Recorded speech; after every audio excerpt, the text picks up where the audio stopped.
Привет всем! Вы на канале Пульс Земли. Ежедневный обзор событий и катаклизмов на Земле. Итак, события за 19 апреля. Поехали!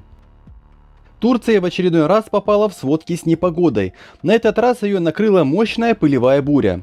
Облака пыли, проникшие в Турцию через Африку, затронули сразу несколько провинций, такие как Аксарай, Амасия, Йозгат и Эрегли.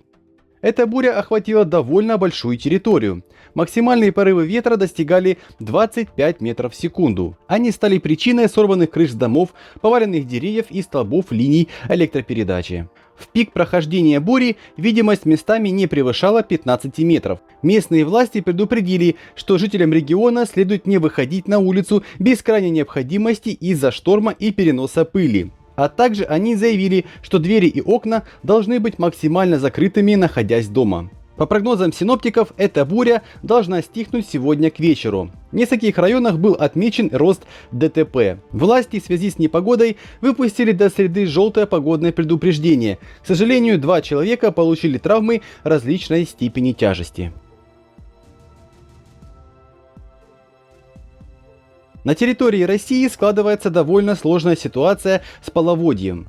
Талыми водами отрезаны 3 десятка населенных пунктов. На прошлой неделе сотрудники МЧС провели 57 подрывов льда. Больше всего подтоплений в частных участках в Брянской области – 331, в Тверской их 100, в Калужской 95 и в Московской 86. За последние сутки в зонах подтопления оказались еще 29 участков в Татарстане и Ивановской области, 2 моста в Свердловской и Костромских областях. Во многих районах перемещаться можно только на лодках. Высота паводка местами перевалила за отметку в 1 метр. Судя по прогнозам синоптиков, конец апреля будет тяжелым почти во всех регионах страны. От сильного ветра и осадков пострадают населенные пункты на территории Мурманской области, Краснодарского края, республик Адыгея и Крым. Талые воды потопят и участки Центральной России и на Урале. Колумбию накрыли сильнейшие ливневые осадки. Несколько муниципалитетов буквально были затоплены. К наиболее пострадавшим от дождей и оползней стоит отнести муниципалитет Севилья, который находится в департаменте Валье-дель-Каука. Как сообщают местные СМИ, в течение 2 часов на муниципалитет выпало более 80 мм осадков. Это спровоцировало сильнейшие наводнения в нескольких районах. Высота паводка превысила 1 метр.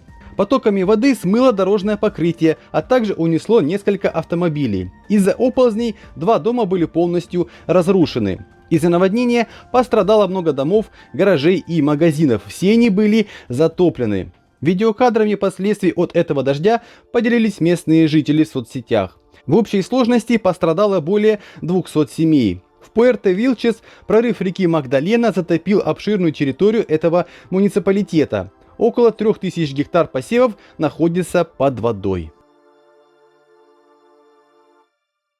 Эта весна продолжает нас удивлять и вновь преподнесла нам сюрприз. Шторм со снегом и холодом в очередной раз ударил по штатам. На этот раз накрыл цветущий и весенний Огайо. Ведь вместе с мокрым снегом на севере штата и дождем на юге зимний шторм принес в штат Огайо ощутимое похолодание. Температура не достигала минусовых значений, но, как говорят синоптики, она выбивается из нормы. Сегодня температура держится на отметке плюс 2. Такие погодные условия и плохая видимость спровоцировали ряд ДТП на дорогах. Сообщается, что местами снежный покров достиг отметки в 5 сантиметров. По сообщениям синоптиков, этот циклон будет влиять на погоду не меньше 5 дней. И при этом ожидается выпадение до 10 сантиметров снега. Власти выпустили оранжевое предупреждение погодной опасности и обратились к местным жителям, чтобы они были внимательными на дорогах. В прошлом году в начале апреля месяца тут также наблюдалось резкое похолодание с выпадением снега. Только тогда выпало его почти 15 сантиметров. В городе Арау, Малайзия, был отмечен торнадо. Он привлек к себе внимание многих местных жителей. Посмотрите на его форму, она чем-то напоминает вопросительный знак. Как сообщили местные СМИ, смерч возник около полудня и буквально через 10 минут растворился в воздухе. В соцсетях появилась масса фото и видео этого события. Жертв и пострадавших от его прохождения не отмечено, как и повреждений инфраструктуры. А вот всего 2 месяца назад в городе Ипах торнадо был гораздо больших размеров. Он повредил 10 домов и забрал жизни 5 человек. В среднем в Малайзии за сезон бывает от 3 до 5 торнадо. А это видеокадры из канадского Торонто. В провинции Онтарио местами даже была отмечена метель. Как отмечают местные СМИ, в некоторых районах уже выпало от 5 до 8 сантиметров снега. На дорогах Канады сложилась сложная ситуация. Плохая видимость и гололед сделали свое дело. Такая непогода продлится совсем недолго. Уже в среду в этом же Торонто столбики термометров побьют отметку в плюс 10 градусов, а через 2 дня и все 18. Снег в конце апреля не такая уж и редкость. Он был в Торонто и в прошлом году 21 апреля и заметно припорошил землю. Но стоит отметить, что это происходит второй год подряд. Власти выпустили предупреждение о плохих погодных условиях на дорогах и предупредили водителей быть максимально внимательными, но лучше всего на пару дней воздержаться от передвижения на личном автотранспорте. Сильные дожди обрушились на столицу Нигерии Абуджа. По меньшей мере известно о гибели 4 человек в результате этих внезапных наводнений. В основном наводнение коснулось районов на южной окраине столицы страны. Агентство по чрезвычайным ситуациям в Нигерии сообщило, что как минимум 160 домов были затронуты этим паводком. Многие автомобили были сметены сильным потоком воды. Власти уже приступили к восстановлению инфраструктуры, ведутся работы по откачке воды. В общей сложности было эвакуировано 400 человек из районов, которые наиболее пострадали от буйства стихии. Одно из сильнейших наводнений в Нигерии было 2 года назад. За 2 дня сильных дождей под воду ушли целые районы, погибло не менее 100 человек. Тысячи людей были вынуждены покинуть свои дома, десятки тысяч гектаров посевных площадей оказались затоплены водой. Землетрясение с магнитудой 5,2 произошло в округе Табела, Северный Малуку, Индонезия. Землетрясение было довольно интенсивным, многие жители выбегали из своих домов на улицу. Очаг землетрясения залегал на глубине 10 километров. Оно ощущалось по шкале интенсивности от 2 до 4. В результате этого тремора был разрушен 101 дом. Вы только представьте себе, всего за 2 минуты, а столько длился основной толчок, произошло столько разрушений.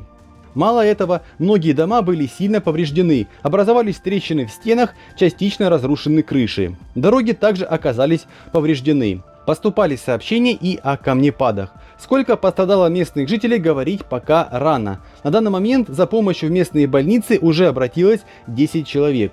Сейчас ведутся работы по расчистке завалов, под ними могут оказаться люди. Интенсивные дожди прошли в муниципалитете Сан-Кристобаль, Доминиканская республика. При этом 2 района города оказались локально затоплены. Местами потоки воды сносили как людей, так и автомобили. Как информируют местные СМИ, в течение 6 часов на город обрушилось 85 мм осадков. Часть районов оказались затоплены, при этом высота паводка достигает 50 см. Движение транспорта было заблокировано на нескольких улицах. Хотя водителей это не смущает, они продолжают преодолевать водные преграды на свой страх и риск. В результате буйства стихии жертв и пострадавших не отмечено. По сообщениям синоптиков, на ближайшие 2 дня ожидаются умеренные осадки с возможностью выпадения до 40 мм. Местные власти призвали население быть внимательными на дорогах и учитывать погодные условия.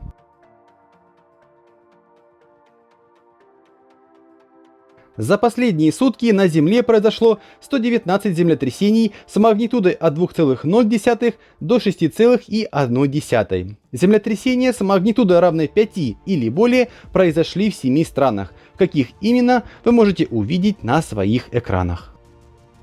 Ну и по традиции минутка позитива на канале. Долина Диких Кал в Калифорнии. Каждой весной на побережье Тихого океана в регионе Биг-Сур, Калифорния, среди богатой прибрежной растительности расцветает долина Диких Кал. Эти цветы на фоне Тихого океана и заходящего за горизонт солнца создают прекрасный пейзаж, который не оставит равнодушным ни одного наблюдателя. Цветут калы наиболее активно в начале весны, поэтому всем желающим насладиться красотой их цветения нужно посещать калифорнийскую достопримечательность именно в этот период. С целью защиты диких цветов от вытаптывания на территории долины были проложены туристические тропы и лестницы, которые ведут от пляжа до густых зарослей леса секвой. Место произрастания кал считается опасным для прогулок, и здесь необходимо особенно тщательно соблюдать меры предосторожности. А причина в том, что прекрасная долина также является домом для ядовитого плюща и крапивы. Спасибо вам за просмотр выпуска, спасибо за внимание и до завтра.